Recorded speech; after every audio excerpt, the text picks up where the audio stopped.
Primero que todo, muy buenas noches. Muchas gracias nuevamente a Tutores FX por esta invitación. Siempre es un gusto y un placer poder presentar estos eventos tan interesantes que nos ponen. Muchas gracias a Continental FX, a Miguel por la presentación que nos hizo ahorita, supremamente interesante. Coincido absolutamente con Miguel cuando dice que la parte del trading más importante es la psicología. Ahorita inclusive vamos a ver que George Soros también comparte ese pensamiento. La filosofía, la psicología termina siendo la parte más importante de la filosofía de inversión de George Soros. El evento, como ya saben, es el 30 de noviembre hoy y martes, miércoles y jueves de esta semana, es decir, el 1, el 2 y el 3 de diciembre a esta misma hora, las 20 horas de Lima, Bogotá, 22 horas en Santiago y Buenos Aires. Ya conocen a Tutores FX, una página maravillosa con más de 60.000 suscriptores. Tiene permanentemente eventos de educación para mercados financieros en toda Hispanoamérica. Los invitamos a que se suscriban los que no están suscritos. Y Continental FX, como ya les contó Miguel mejor que yo, una gran plataforma, gran servicio al cliente, muy transparente y todo. Entonces les recomiendo también que pueden entrar a la página de ellos, conocer más, pueden bajar la plataforma demo para que conozcan un poco más sobre esta compañía y esta gran plataforma que ellos tienen.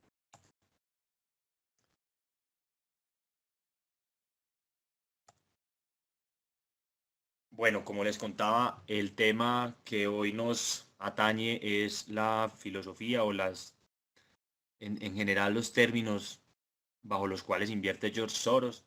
Él es considerado el más grande especulador del mundo. Esta palabra especulador a veces genera un poco de ruido en los mercados financieros, pero no es nada diferente a lo que todos queremos hacer, es decir, comprar y vender activos financieros listados en una bolsa o no. Se dice que es el más grande especulador tal vez porque es quien más ha logrado tener una rentabilidad positiva durante un periodo de tiempo más largo. Eso lo podemos comparar tal vez con Peter Tudor, con Peter Lynch, con Warren Buffett, con etcétera. Hay varios inversionistas de esa talla, pero las rentabilidades terminan dándole la razón a quienes lo llaman que es el más grande especulador del mundo. Ahorita vamos a ver un poco de detalle acerca de esos números. La agenda que les proponemos está dividida en 4 partes, 4 días.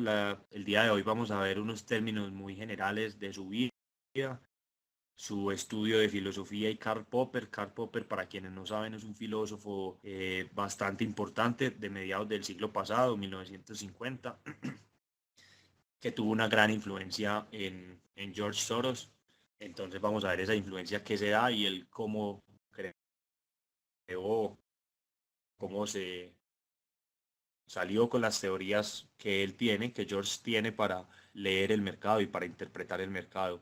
Jim Rogers es un personaje supremamente importante en la vida de George. Él es quien junto a él se funda el Quantum Fund, el fondo Quantum, que termina siendo el vehículo de inversión de George durante toda su vida. Básicamente desde que tenía 39 años, perdón, en 1969 lo funda y hasta el día de hoy el fondo sigue operando y sigue activo en bolsa. Mañana, martes, vamos a ver probablemente la historia más famosa que tiene y el mejor golpe o la mejor inversión que ha hecho George en toda su vida y es la quiebra del Banco de Inglaterra. Esto realmente no es una quiebra, pero así es como lo han apodado. Vamos a ver el detalle de esa historia, casi que como un thriller de película de emoción. Nos vamos a enterar paso a paso de todo lo que pasó. Y vamos a ver dos compañías o dos entidades muy importantes para George. Una es Fund Management, que es la entidad a través de la cual administra esos fondos de inversión, entre ellos el Quantum Fund, y el Open Society Institute, que es básicamente la empresa líder de sus fundaciones. Es la fundación líder bajo la cual están agrupadas todas las demás. El miércoles vamos a ver en detalle esa filosofía, esa metodología de inversión que tiene George, paso a paso, cómo llega él a interpretar un mercado y cómo toma las decisiones que toma y por qué. Vamos tal vez a encontrar que es un poquito contradictorio. De pronto entendemos el mercado de una forma diferente a lo que hace George, Muy humildemente les recomiendo que aprendamos mucho de él. Todos tenemos mucho que aprender pues del mejor, el considerado mejor inversionista del mundo. Entonces, a pesar de que en un principio pueda parecer contradictorio a lo que creemos, vale la pena explorar estas ideas. Y por último, el jueves vamos a ver la cartera, cómo está compuesto el fondo, la historia de este fondo, cuáles han sido, digamos, sus golpes más interesantes hacia arriba y sus pérdidas más grandes, y llamémoslo una biografía de ese fondo. Empecemos entonces el día de hoy con el primer tema. Al final de la presentación podemos hacer todas las preguntas. Les pido que hagamos esto para que nos concentremos en la presentación y finalmente podamos hacer todas las preguntas y las respuestas, poniéndolas juntas las que se parezcan, etc. Empecemos entonces con que George Soros tiene hoy en día 86 años, 85 años, nació en 1930, esto es antes de la Primera Guerra Mundial. Él todavía está vivo hoy en día, todavía sale en público a dar declaraciones, todavía se considera una persona netamente lúcida, tiene una visión del mundo muy clara, muy acertada. Ya saben ustedes que es un magnate multimillonario, básicamente uno de los más ricos del mundo, es un especulador financiero, es decir, que compra y vende activos en bolsa y es lo que se dedica el 100% de su tiempo. Él no tiene más empresas, no tiene ningún tipo de negocios en el sector real. Y desde aproximadamente 1980 se convirtió en un filántropo. Filántropo es esas personas que empiezan a tener fundaciones y hacer donaciones por el bien de la sociedad. Fue nacional, a pesar de que nació en Hungría, fue nacionalizado en Estados Unidos y es de creencias o de familia judía. Para quienes no lo conocen, aquí está una foto relativamente reciente, esto es de hace unos 5 años aproximadamente de George. Ya está un poquito mayor, pero sigue, como les decía, completamente lúcido. Él es el presidente del Soros Fund Management, que como les decía es la entidad que usa para administrar sus fondos de inversión, y es el fundador y el gestor durante mucho tiempo. Gestor es el administrador quien tomaba las decisiones de inversión de Quantum Fund, que como les comentaba ahora es el fondo principal, su vehículo principal para actuar en el mundo de las inversiones. En 1992 realizó un trade o una jugada financiera que lo llevó a ser en ese momento el hombre más famoso de la bolsa y creería yo que en la historia bursátil, por apostar en contra de la libra esterlina. La libra esterlina es la moneda de Reino Unido y George, al hacer una apuesta en contra de ella, se dice que quebró el Banco de Inglaterra. El martes, perdón, mañana vamos a ver exactamente cómo fue esa jugada, pero fue lo que le dio toda la fama y lo catapultó mundialmente como la gran personalidad y figura pública que es hoy. Hoy en día es una de las personas más ricas del mundo. Si ustedes se meten a la revista Forbes, se calcula que la fortuna de él asciende a 24.200 millones de dólares. Esto, para que ustedes se hagan una idea, es más o menos el 10% del PIB de un país como Perú o de Colombia. Está en la lista de los más ricos, probablemente en el número 20, 30 de los más ricos del mundo. Entonces, realmente es una historia bastante interesante. Si tenemos en cuenta que George no nació pobre absolutamente, pero tampoco era una familia muy rica, tenía unos recursos relativamente normales al principio de su vida. George comenzó y se crió en Hungría, donde los primeros encuentros que tuvo con el mundo de las finanzas era la hiperinflación en Hungría. Después de la Segunda Guerra Mundial en 1945 y 1946, toda Europa, en general Europa del Este, pero toda Europa comenzó a tener problemas de hiperinflación. Hiperinflación se define como inflaciones anuales de más del 100 o 200%, y Hungría era uno de estos países. Entonces a George le impactó bastante ver cómo año a año o casi que día a día, porque con esas inflaciones tan alto era día a día que los precios cambiaban, y ver cómo día a día uno era más pobre, porque si yo tengo una cantidad de dinero pero los precios suben en el día a día, pues mañana podré comprar menos bienes, entonces realmente soy más pobre. Se dice que él es uno de los pocos hablantes nativos del Esperanto. Esperanto era un idioma que se inventaron en esa época de 1930 o algo así. El papá de George fue uno de los fundadores y de los académicos que más siguió esa idea de tener un idioma global, un idioma que cogiera lo mejor de los idiomas y se hablara en todo el mundo, para no darle esa importancia al inglés, sino que fuera un idioma neutro. Eso, como ustedes sabrán, nunca se desarrolló, pero se dice que George lo hablaba desde pequeño. Eso hace que George en 1946 salga de la ocupación soviética, es decir, del sesgo soviético que había en Hungría en ese momento, salga hacia Suiza a un congreso juvenil de Esperanto y termina en 1947, es decir, un año después, yendo a Inglaterra, a Londres, a estudiar filosofía en el London School of Economics. Si ustedes hacen la cuenta, George tenía solo 17 años cuando emigró de su país y para poder pagar sus estudios tenía una diversidad de trabajos de inmigrante, pues de mesero, repartía periódicos, etcétera, para poder solventar sus estudios. En 1952 se graduó de filosofía en London School of Economics y su mentor personal, académico y personal, fue Karl Popper. Como les decía, Karl Popper es ese filósofo que tiene unas teorías muy particulares o en su momento fueron muy avanzadas, muy vanguardistas, que termina siendo para George la influencia intelectual más importante de su vida. A partir de ahí, George comienza a elaborar su teoría de la reflexividad. Yo sé que en este momento eso todavía suena como si fuera chino avanzado, pero la teoría de la reflexividad es supremamente sencilla y es lo que le permite a George ver el mercado de una manera tan diferente a como probablemente ustedes y yo lo vemos. Tras graduarse de filosofía, George comenzó a trabajar en finanzas en Londres. Sin embargo, no duró mucho tiempo trabajando en Londres. Esto se da principalmente porque emigra a Estados Unidos, porque básicamente le ofrecieron un trabajo mejor. Él se va hacia Nueva York, donde también le ofrecen un trabajo en bolsa, en Wall Street, y él simplemente dice que se quiere ir allí por 5 años, que eso le daría un sueldo y una capacidad de ahorro suficiente para ahorrar $500,000 y regresar a Londres a estudiar filosofía. Es decir, George nunca quiso ser un especulador financiero. George simplemente empezó a trabajar en finanzas por azares del destino y siguió trabajando en finanzas. Pero a lo largo de la vida de George vamos a ver que es una constante la frustración de él no poder ser un filósofo, realmente filósofo y reconocido por la filosofía, a pesar de que es muy rico y muy exitoso como especulador. Digamos que su corazón le dictaba que lo que él quería hacer era ser un filósofo.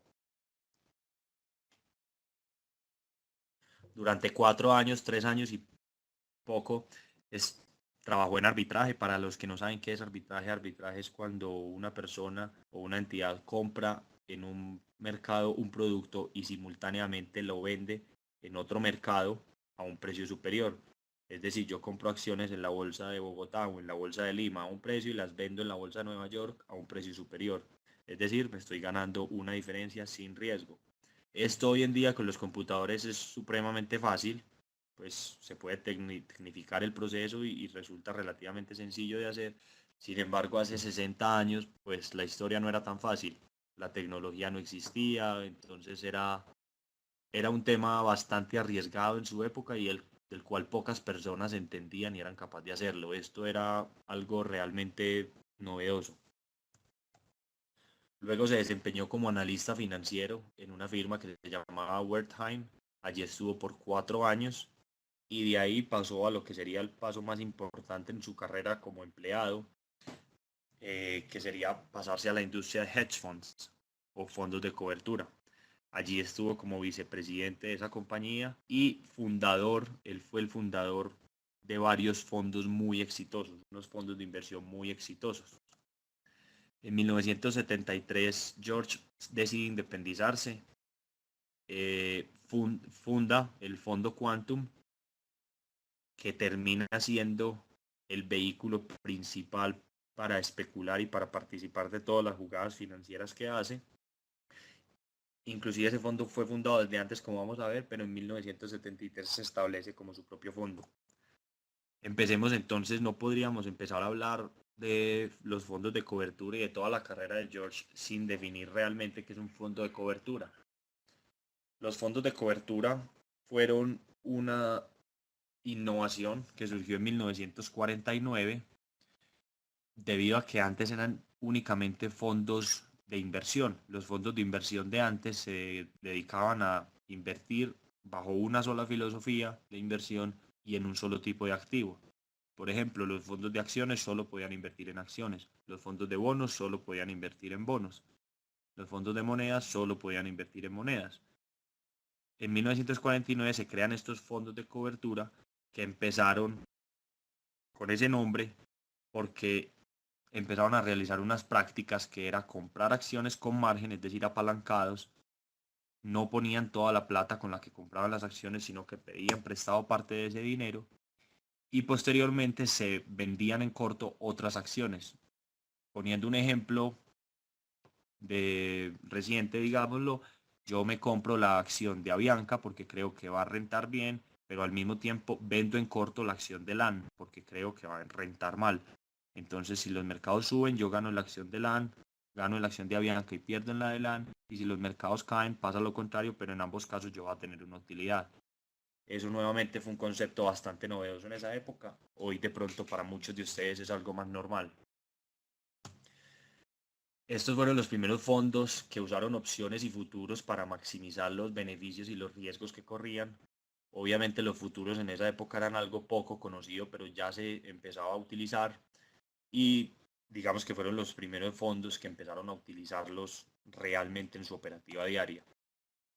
Y una cosa muy importante que cambió el panorama de los fondos es que los directivos o los administradores del fondo eran compensados, es decir, les pagaban con base a los rendimientos que tenía el fondo. En esa época era normal que si un fondo tenía 100 pesos, le pagaran una administración sobre esos 100 pesos administrados. Este nuevo concepto de fondos de cobertura lo que decía no es cuántos dólares o cuántos pesos tengo invertidos en ese fondo, sino cuántos pesos o cuántos dólares renta ese fondo en un año. Entonces eso hace que realmente los administradores se preocupen por sacar el mejor provecho de la rentabilidad de esos activos. George funda ese Double Eagle Fund, que al igual que toda la mayoría de los fondos de cobertura, ya les voy a contar cómo se funda este fondo, al igual que todos los fondos de cobertura, invierten la gran mayoría de activos en mercados financieros, incluyendo divisas, incluyendo materias primas o commodities, incluyendo acciones e incluyendo bonos. Los primeros fondos o el primer fondo que George fundó fue en 1966, un fondo que se inició con $100,000 de capital. Esos $100,000 lo puso la empresa en la cual él trabajaba y digamos que se hizo con el objetivo de probar las estrategias que George estaba creando a partir de la reflexividad. Vamos a ver un poco más adelante qué es la reflexividad, pero por ahora les pido que se mantengan ahí. Vamos a ver que George empieza a especular con este fondo en 1966 y le comienza a ir bien. A partir de ahí se empieza a crear los fondos offshore. Offshore es fuera de las costas o fuera del territorio estadounidense. Esto se da principalmente para evitar los reguladores americanos. En 1969 se crea el fondo de cobertura Double Eagle, doble águila, con $4 millones de capital. Este era una inversión relativamente alta en esa época, pero George está tan seguro de lo que está haciendo que pone $250,000 de su propio dinero. Es decir, de los $4 millones con los que se funda el capital, $250,000 son de George. Eso es como un 4% del fondo, él es dueño de ese 4%. Como les contaba, se fundó en Curazao para evitar la SEC. La SEC es el superintendente o el regulador financiero en Estados Unidos. En 1973, ese fondo ya tenía $12 millones y fue la base del fondo Quantum. Le cambiaron el nombre por fondo Quantum y ese es el fondo que les he hablado que se convierte en el vehículo principal de inversión de George. Si ustedes se dan cuenta, de 1969 a 1973 el fondo pasó de 4 millones de valor a 12 millones. Pero esto no fue que el fondo creció en número de suscriptores o que nueva gente metió más dinero. Aquí lo que pasó es que en esos 4 años el fondo triplicó su valor. Es decir, la gente triplicó su dinero. Eso es una rentabilidad muy alta para uno tener en solamente 4 años. Entonces, desde aquí se empieza a ver el éxito y digamos, la solidez de las teorías de inversión de George. A partir de ahí conoce a Jim Rogers, quien será su socio por los próximos 15 años aproximadamente, y se establece que no solo van a recibir los rendimientos de la participación que ellos tienen en el fondo, es decir, ellos son inversionistas y van a recibir los retornos, sino que además son los administradores y van a recibir el 20% de las utilidades de los demás inversionistas cada año. O sea, cada año se hace un corte, se dice cuántas utilidades tuvo el fondo y George y Jim se llevan el 20% de las utilidades. Si ustedes están preguntando esa participación interna, cómo era entre ellos dos, era 4/5 partes se las llevaba George Soros y 1/5 parte se las llevaba Rogers. Siempre existió como ese acuerdo donde George era quien realmente tomaba las decisiones de inversión, pero Jim, su socio, era quien hacía todo el análisis y llamémoslo, toda la hipótesis de inversión. En 1981, es decir, 8 años después de la creación del fondo, el fondo ya había crecido a 400 millones de dólares. Recordemos que era un fondo que empezó con 4 millones de dólares, ya va en 400 millones de dólares. Y esto en 1981 lleva a que muchas revistas de finanzas lo consideren el mejor administrador de fondos de la historia.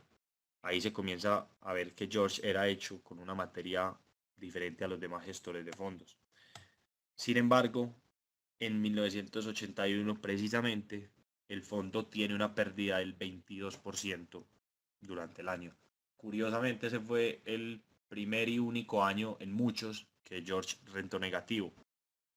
Esto hace que su rentabilidad negativa ahuyente a algunos de los inversionistas y la disminución en el valor del fondo por las pérdidas hace que se reduzcan a 200 millones de dólares el valor del fondo.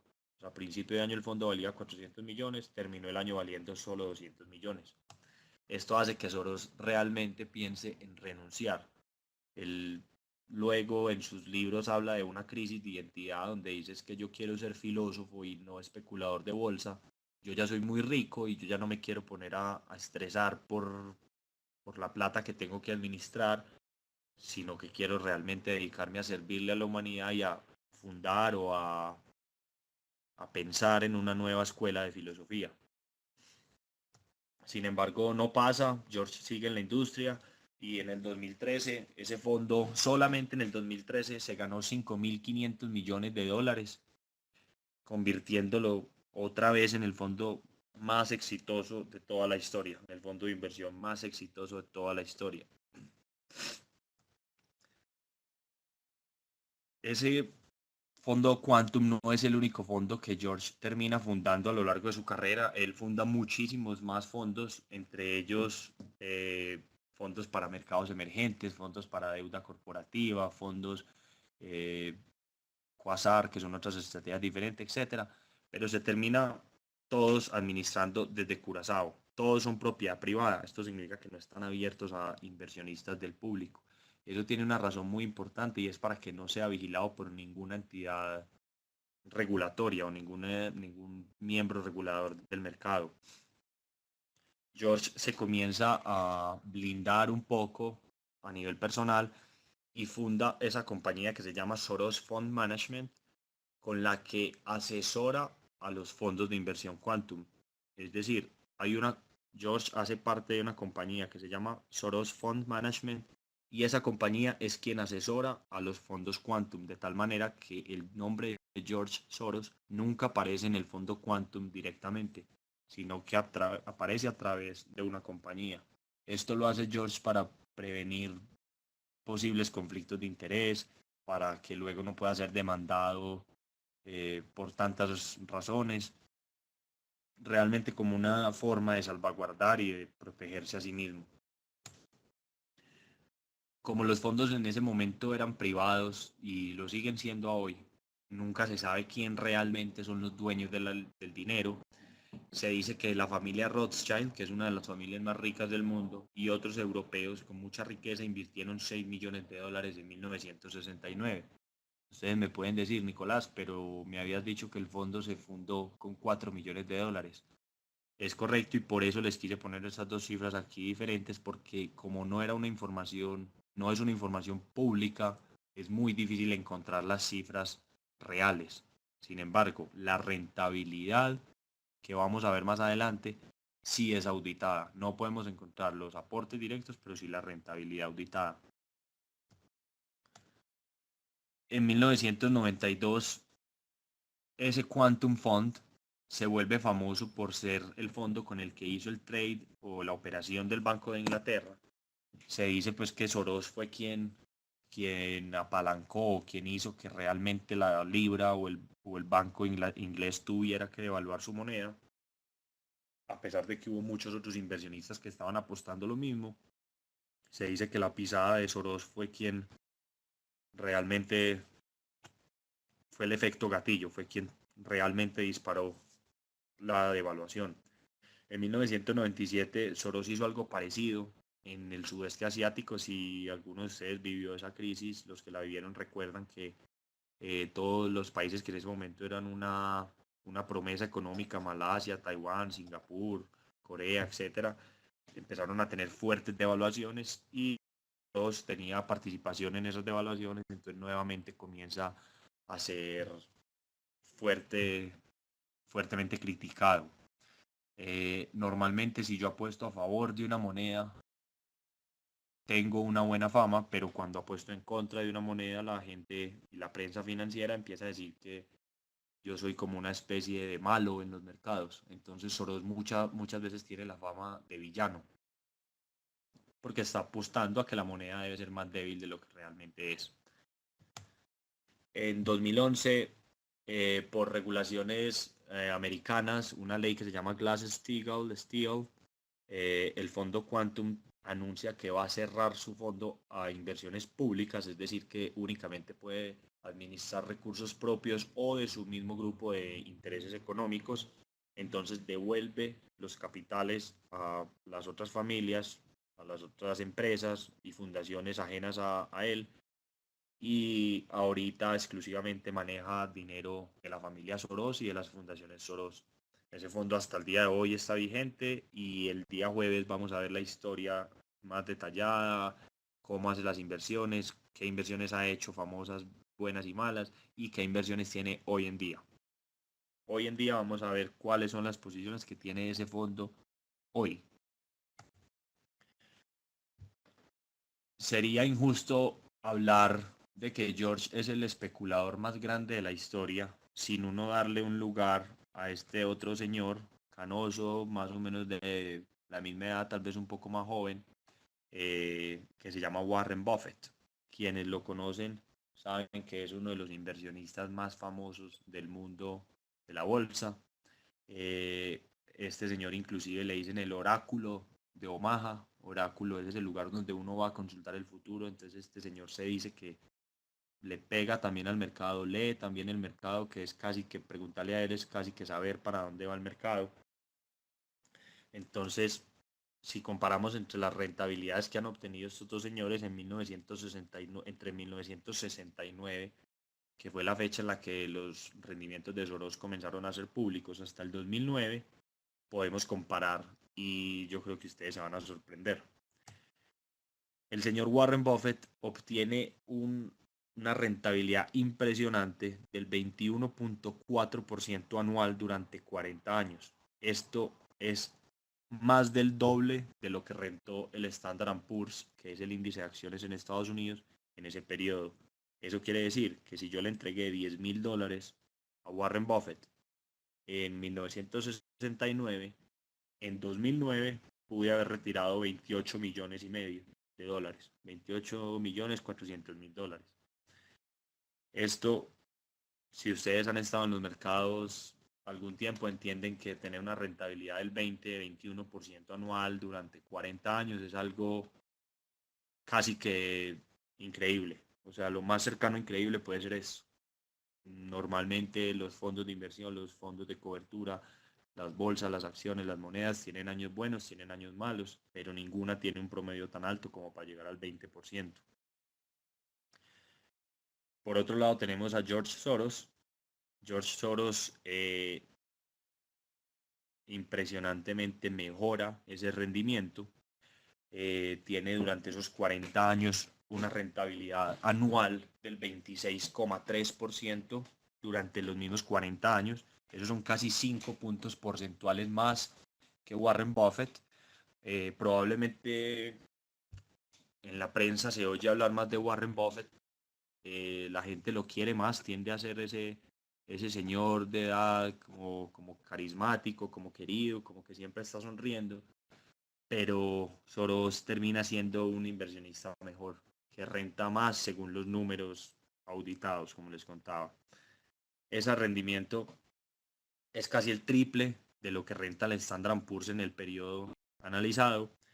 Y si analizamos esa diferencia de esos 5 puntos porcentuales extra que renta Soros sobre Buffett, pues nos da la maravillosa suma de que si le hubiéramos entregado $10.000 a George Soros en 1969, en el 2009 hubiéramos podido retirar 143, casi 144 millones de dólares.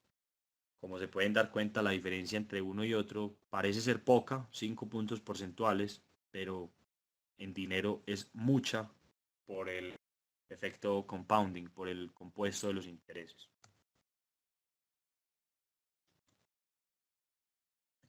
George, como les contaba, se asocia en 1973 con Jim Rogers.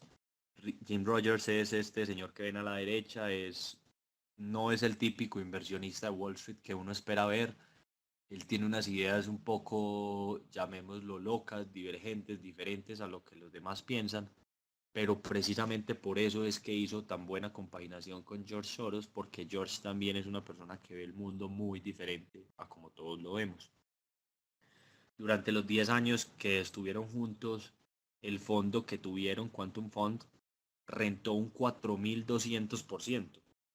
Oigan eso, 4.200%. Mientras que el Standard Poor's apenas avanzó un 47%. Ustedes hoy en día saben lo que es un índice de bolsa, probablemente quienes estamos en Perú, Colombia, Chile, sabemos que las acciones han tenido una caída impresionante durante los últimos 5 años, hemos caído un 30, un 40, hasta un 50%, algunas bolsas, y estamos hablando de que el Standard Poor's en ese periodo rentó el 47% y el fondo que ellos administraron rentó el 4.200%. O sea, realmente esta gente era casi unos magos. En 1980 Jim Rogers decide que él no quiere seguir invirtiendo, pues eso le parece muy bueno y todo, pero ya tiene suficiente dinero para vivir el resto de su vida. Entonces se decide retirar de esa administración activa y se va a viajar en motocicleta, en moto por todo el mundo. A partir de eso lo comienzan a citar en varias universidades como profesor invitado, como catedrático invitado, y él asiste principalmente a la Universidad de Columbia como profesor de finanzas. Entre 1990 y 92 vuelve y hace esa aventura, recorre 160.000 kilómetros en 2 años en su moto a través de los 6 continentes, inclusive hace eso así para poder romper el récord Guinness. Si ustedes miran un libro de récord Guinness de esa época, lo encuentran a él. Y en el 1999 al 2002 vuelve y hace la misma odisea, hace un recorrido esta vez más largo de 245.000 kilómetros a través de 116 países, pero esta vez es en un Mercedes personalizado. Lo hace junto a su esposa y ahí escribe uno de los libros muy gracioso, muy divertido y además muy sabio para quienes quieren entender cómo piensan estos dos personajes, que se llama Adventure Capitalist. Ese es el libro más vendido de este señor. Como les contaba, este no es el típico inversionista de Wall Street. Él dice que si uno era inteligente en 1800 se debió haber mudado a Londres, que era donde estaba el centro financiero. En 1900 se debió haber mudado a Nueva York, que era donde estaba el centro financiero. Pero ahora que estamos en 2000, tenemos que mudarnos a Asia, que es donde está el centro financiero y de desarrollo. Hace 5 años, hace 4 años, este señor se mudó a Asia. Se mudó con sus hijas, se mudó con su esposa, toda la vida había vivido en Estados Unidos y hace 4 años se muda a Asia para que sus hijas puedan crecer en el naciente imperio que se está desarrollando allá. Les traigo algunas frases de Jim para que comprendan cómo piensa este personaje. Es bastante curioso cuando uno comienza a enfrentar lo que ellos piensan y dicen contra probablemente lo que uno piensa. Entonces puede ser interesante que miremos las frases. Primero dice: la mayoría de los inversionistas exitosos no hacen nada la mayor parte del tiempo. Como Miguel les contaba ahorita, el trading es aburrido. Hacer trading e inversiones es aburrido. Y no en el sentido malo de que nos aburra ganar dinero, sino que cuando tenemos que seguir unas reglas y todo, un sistema de inversión, pues no se vuelve tan divertido. Simplemente es un trabajo como cualquier otro, donde tengo unas reglas, tengo que seguir unos procedimientos y al final hago unos resultados. Si son buenos, soy bueno en el trading, es decir, me pagan muy bien porque no hay profesión que pague mejor que el trading, pero si soy malo, me quiebro o me despiden de la compañía. Él dice esto porque en el 1973, algo por allá cercano, él triplicó su dinero, más o menos lo mismo que hizo con el fondo Quantum, triplicó su dinero y apenas se sintió que era tan poderoso, que entendía también la bolsa y que era capaz de leer también el mercado, decide invertir todo su dinero en puts, en opciones de venta, y lo perdió todo. Entonces imagínense uno triplicar el dinero con una fortuna importante, perderla todo, pues ya entienden por qué en 1980, 7 años después, decide que ya tuvo suficiente de bolsa y se va a viajar por el mundo en moto. Dice que si quiere tener mucho dinero, diga no a la diversificación. Esto es un consejo muy mixto porque la diversificación siempre nos va a evitar grandes pérdidas, pero también nos va a evitar grandes ganancias. Uno no se vuelve rico diversificando en muchos activos, pero tampoco se quiebra. Entonces, tiene que estar muy seguro de lo que está haciendo. Dice que es notable ver cómo las personas confunden un mercado alcista con su propia inteligencia. Si ustedes han oído la frase de Warren Buffett, dice que cuando la marea baja es cuando se da uno cuenta quién estaba nadando sin pantalón, sin vestido de baño. Esto es más básicamente lo mismo. Cuando tenemos un mercado alcista es muy fácil ganar dinero porque todo lo que uno compre va a subir de precio. Entonces uno puede llegar erróneamente a la conclusión de que soy muy inteligente y sé invertir en bolsa, pero en realidad todo subió de precio. Entonces era muy fácil ganar dinero. Y remarca que todos los mercados alcistas terminan en una burbuja. Esto probablemente ya lo estamos viendo en algunos mercados en Estados Unidos, etcétera. Una frase muy cierta, esta no la dice él, pero la toma como una de sus máximas, y es que el mercado puede permanecer irracional más tiempo del que uno puede permanecer líquido. ¿Esto qué quiere decir? ¿O por qué lo dice él? En 1970 este señor vendió acciones de 6 compañías que sabía que se iban a quebrar. El tipo estaba absolutamente seguro que esas compañías iban a quebrar. Sin embargo, por falta de recursos para mantener su posición, porque lo hizo apalancado, con préstamos, con margen, tuvo que vender las posiciones. Es decir, no pudo mantener su exposición o su hipótesis de que esas compañías iban a quebrar. Pues adivinen qué pasó. En los próximos 2 a 3 años, todas las compañías se quebraron. Entonces ahí es cuando llega la hipótesis o la frase que él dice: el mercado puede permanecer irracional más tiempo de lo que él pudo permanecer con la apuesta en la mesa. Dice que no importa cuánto sepamos hoy en día, eso no va a ser cierto dentro de 10 o 15 años. Creo que ustedes hoy, si están viendo esta diapositiva desde sus casas, se enteran que yo estoy en Colombia, ustedes están en cualquier parte del mundo. Eso hace 15 años no era posible. Entonces, esa es como la invitación que él nos hace, siempre a estar pendiente de cómo va a cambiar el mundo y a pensar por sí mismo. Inclusive nos pone un ejemplo: mire hace 15 años cómo era el mundo y haga la diferencia contra hoy y va a encontrar probablemente que lo que hace 15 años creíamos que era imposible, hoy es absolutamente normal. Él dice que si uno quiere tener suerte, en realidad hay que hacer la tarea. Nadie va a hacer las cosas por uno y en realidad la suerte no es suerte, sino una preparación. Eh, como todos los inversionistas famosos, o al menos los inversionistas famosos que yo he podido conocer, se dio cuenta que el timing no existe, es imposible uno hacerle timing al mercado. Timing es cuando yo quiero comprar en el mínimo y vender en el máximo. Eso es imposible de hacer. Dicen que se ha perdido más dinero en esos dos precios, el mínimo y el máximo, que en todas las otras operaciones bursátiles juntas. Claro, porque es imposible coger el mínimo y el punto máximo del mercado. Entonces lo que se debe hacer es realmente invertir a largo plazo y en tendencias. Él recomienda nadar las propias carreras. Esto es básicamente no se interese por lo que los demás están haciendo, porque cuando él le empezó a pasar eso y le creía a los demás, terminaba teniendo la razón él. Él le hice caso a alguien más que estaba equivocado y sacrifiqué mis propias ideas, que eran las correctas. Él dice, y esta es una frase reciente, que si la economía mundial se mejora, los commodities van a subir, y que si la economía mundial no mejora, los commodities también van a subir. Hay una evidencia absolutamente clara de que cada vez que un país imprime dinero, los commodities comienzan a subir. Si ustedes han seguido las noticias recientes, saben que Japón está imprimiendo dinero, saben que Europa está imprimiendo dinero, saben que Estados Unidos está imprimiendo dinero. Y aquí solo puede llegar a una conclusión, que los commodities van a subir en precio. ¿Cuándo? Eso será otra discusión. Dice, como todos los grandes inversionistas, que uno tiene que pensar en contra de la multitud, porque es que la multitud siempre está equivocada.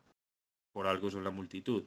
El efecto rebaño siempre es malo en la bolsa. Uno tiene que aprender a actuar en contra de lo que los demás están haciendo. Como nos decía ahorita Miguel, cuando todos son como unos borregos, todos van hacia arriba, todos van hacia abajo, pues nadie está pensando diferente, todos están haciendo lo mismo. Yo tengo que saber cómo están actuando ellos para actuar contrario. Básicamente lo mismo. Sea un contrarian, contrarian es eso de llevar la contraria, pero no llevar la contraria sin fundamentos, sino llevar la contraria con fundamentos lógicos, y le demuestra la rentabilidad. A pesar de que él se retiró como de la vida pública, él sigue invirtiendo y ve que en 2006 vendió en corto las acciones de Fannie Mae y Freddie Mac. Quienes vivieron esa crisis se acuerdan cómo veíamos esas acciones caer el 30% diario, todos los días caían el 30%. Acciones de $60 terminaron valiendo pennies, centavos. Entonces, realmente este señor hizo mucho dinero ahí. A finales de 1990 compró commodities, también tuvieron una subida impresionante. Y él dice que el enfoque es encontrar cosas baratas, donde están pasando cambios positivos, y hacer la investigación y la inversión. Pero siempre enfocándose en el valor. No comprar algo barato porque está barato, sino comprar algo barato porque ya hice la investigación y sé que está barato, pero no porque ha caído mucho. Volviendo a Soros, tenemos un dibujo de Robin Hood. Muchos diarios y publicaciones financieras, algunas no tan serias, otras medianamente serias, lo han pintado como un Robin Hood, porque le roba a los países ricos para darle a los pobres. Le roba a los países ricos. Les contaba ahorita que apostó en contra del Banco Central de Inglaterra, ganó, y después invierte una cantidad de dinero en sus fundaciones. Las fundaciones, como vamos a ver mañana, están enfocadas en mercados emergentes, en países comunistas, en países con problemas de desarrollo. Entonces la gente lo ha tratado de ver como un Robin Hood. Sin embargo, el resto de la gente lo ve como con cierto recelo, con mala fama, porque, como les decía, cuando uno apuesta en contra de la mayoría, y la mayoría quiere que las acciones suban, que las monedas suban, y si uno apuesta en contra se gana una mala fama. Sin embargo, él defiende su forma de actuar porque él le encuentra 100% válido que si hay una diferencia entre el valor real y el valor de mercado de un activo, pues él se puede aprovechar de ellas. La tesis más importante de inversión de George es la siguiente: encuentra una tendencia cuya premisa sea falsa y apuesta tu dinero contra ella. encuentra una tendencia cuya premisa sea falsa y apuesta tu dinero contra ella. Miren que aquí estamos partiendo de que la tesis de inversión de los demás está falsa, está equivocada. Vamos a ver un poco más de eso. Les contaba al principio de la presentación que este señor Karl Popper influenció mucho a George Soros. Karl Popper fue su profesor y mentor durante su época de estudios de filosofía en Londres. Y Karl Popper dice que ningún conocimiento nuestro puede ser completo, es decir, lo que conocemos tiene un límite, pero lo que no conocemos no tiene límite. Algo parecido decía Einstein, algo parecido decía Leonardo da Vinci, y es que lo que conocemos tiene un límite, pero lo que no conocemos, no, o sea, no sabemos qué es lo que no conocemos. Es imposible saber qué es lo que no conocemos, porque no lo conocemos. De la misma manera, él dice que nunca vamos a poder conocer la verdad revelada, es decir, ni siquiera las leyes científicas como la gravedad o como la teoría de la relatividad o cualquier ley que se les ocurra, puede ser verificada completamente. ¿Por qué? Porque es que si yo encuentro un solo caso que refute esa ley, ya la ley va a ser invalidada. Mientras que puedo encontrar 1.000.000 de casos que acepten esa ley y nunca va a ser suficiente. Nunca voy a estar seguro de que, de que de pronto hay otra que no me va a cumplir las condiciones. Esto es un poco filosófico, pero van a entender por qué es importante para George. Por otro lado, estaba la teoría económica de la cual George es partidario, que se llama el liberalismo económico, que básicamente reclama la mínima interferencia del Estado. ¿Qué pasa? Esto es una teoría relativamente vieja, por allá del siglo XVIII. Entonces dice, el Estado no se tiene que meter en las economías. Hoy en día nos hemos dado cuenta que inclusive la economía más moderna y más grande del mundo, la de Estados Unidos, pues el Estado es bastante intervencionista, interviene en bastantes aspectos de la economía.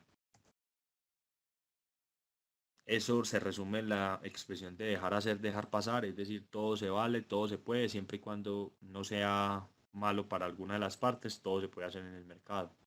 Estas dos corrientes o estas dos ideologías, la una filosófica y la otra económica, se fundan, se fusionan en George Soros y dan paso a sus teorías filosófico-económicas.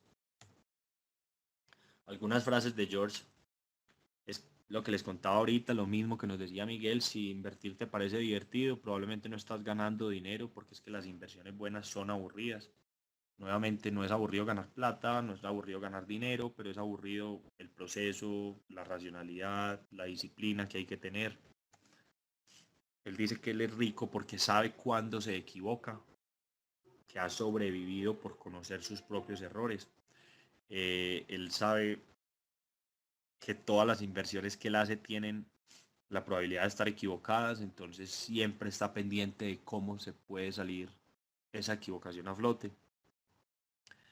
Algo muy importante y es para quienes estamos empezando de pronto en el mundo de las inversiones, a veces pensamos que el mercado es predecible, que uno puede encontrar una fórmula secreta con la cual va a decodificar el mercado.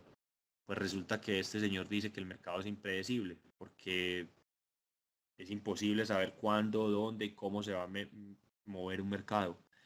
El mercado es caótico, es impredecible. Entonces, eso, digamos que contradice la forma de la mayoría, la forma de ver las cosas de la mayoría de las personas. Él simplemente dice que los mercados son aleatorios, uno no sabe cuándo y cómo se van a mover, entonces hay que prepararse para todos esos posibles escenarios.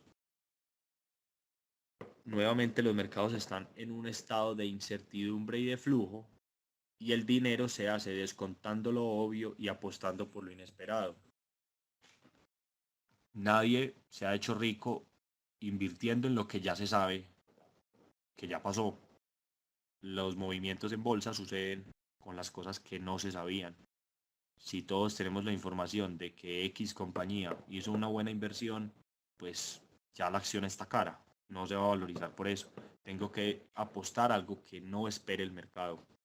Esto es muy importante para lo que él piensa. La mayoría de la gente siempre está equivocada, entonces si todos piensan una cosa, George va a buscar cómo pensar algo contrario. Algo muy importante y es que mientras más se agrave la situación, mientras más fea se ponga una situación, menos se necesita para cambiar. Claro, pues mientras más se empeora la situación, ya menos cosas pueden pasar, ya ha pasado todo lo grave que puede pasar. Como frase número 6 dice que las burbujas no crecen de la nada, es decir, las burbujas sí tienen una base sólida en la realidad, pero está distorsionada por un error. Ya les voy a explicar eso de falibilidad, qué es la falibilidad de las ideas. Básicamente, lo mismo que nos decía Miguel, la codicia y el miedo, las emociones humanas, los errores de juicio son los que distorsionan el mercado. Él dice que el mercado nuevamente está equivocado porque los precios no reflejan la realidad con precisión, sino que la realidad siempre está distorsionada. Miremos el punto número 6. La realidad está distorsionada por los errores de juicio. Entonces los precios de mercado están afectados y tienen el ruido hecho por las emociones humanas. Esto, al igual que Warren Buffett, que Peter Lynch, que todos los inversionistas famosos, se enfocan es en el valor, no en el precio del activo, sino en el valor subyacente. Dice, cuando más complejo sea el sistema, mayor es el margen de error. Si alguno de ustedes sabe cuál es el principio de la navaja de Occam, sabe que mientras más complicado sea una teoría o un sistema, más puntos tiene por donde fallar. Mientras que la teoría, si hay dos explicaciones del mismo hecho, la más sencilla tiende a ser la que tiene razón. Aquí dice que una decisión de inversión no se trata de tener razón, o al menos no se trata de tener razón todo el tiempo, sino de ganar dinero. Entonces muchas veces lo que tenemos que hacer es no apegarnos a una idea, sino realmente a ganar el dinero. Y una vez ganamos el dinero, no nos importa si teníamos razón o no. Y como último, él dice que él trata de captar tendencias y no de coger mínimos y máximos. Entonces lo que él hace en realidad es estabilizar el mercado, no desestabilizarlo. Ahí se está un poco defendiendo de las acusaciones que le hacen, pero él dice que él no lo hace como un servicio público, sino que así es como él gana dinero.